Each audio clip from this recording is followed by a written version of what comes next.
BBC apologises after Gary Lineker as presenter following tweet row. The BBC has apologised after an impartiality row over a tweet by Gary Lineker ended with the presenter reinstated as the host of Match of the Day. Director General Tim Davies said he recognised the potential confusion caused by the grey areas of the BBC social media guidance following a difficult period for staff, contributors, presenters, and most importantly, our audiences.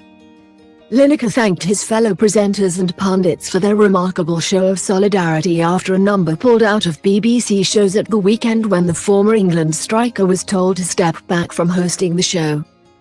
The 62-year-old was taken off air for a tweet comparing the language used to launch a new government asylum seeker policy to that of 1930s Germany. Confirming Lineker would return to Match of the Day on Saturday, Mr. Davies said the presenter will abide by the editorial guidelines until a review of the BBC's social media policy is complete. In his statement issued on Monday, the Director General said, "Everyone recognises this has been a difficult period for staff, contributors, presenters and, most importantly, our audiences. I apologise for this. The potential confusion caused by the grey areas of the BBC's social media guidance that was introduced in 2020 is recognised. I want to get matters resolved and our sport content back on air."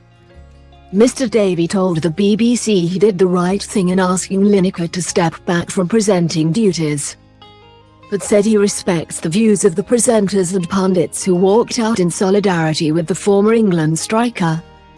The BBC board said it welcomed the agreement between Lineker and the broadcaster, saying it was the right time to review its social media guidelines.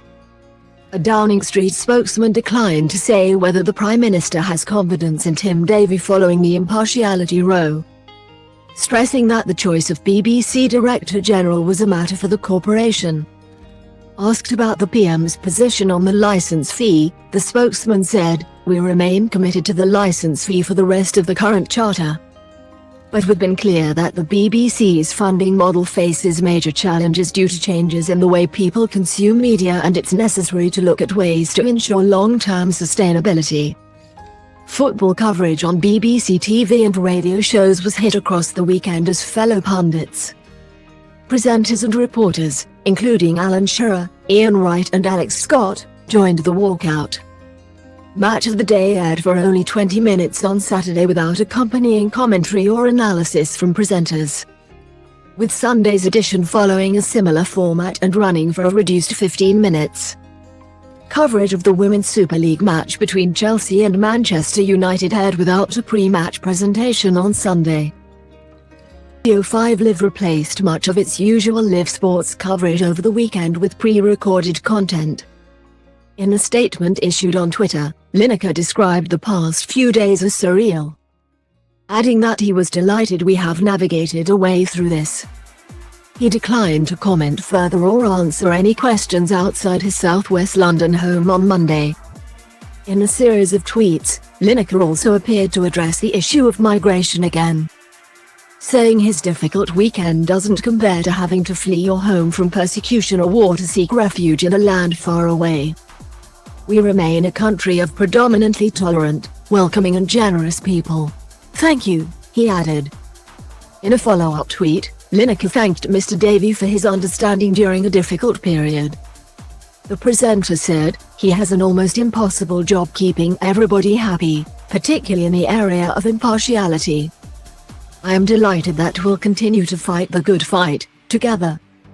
Labour leader Sir Keir Starmer described BBC Chairman Richard Sharp's position as increasingly untenable over the impartiality row, with the party calling on the government to examine how it can protect a truly independent and impartial BBC.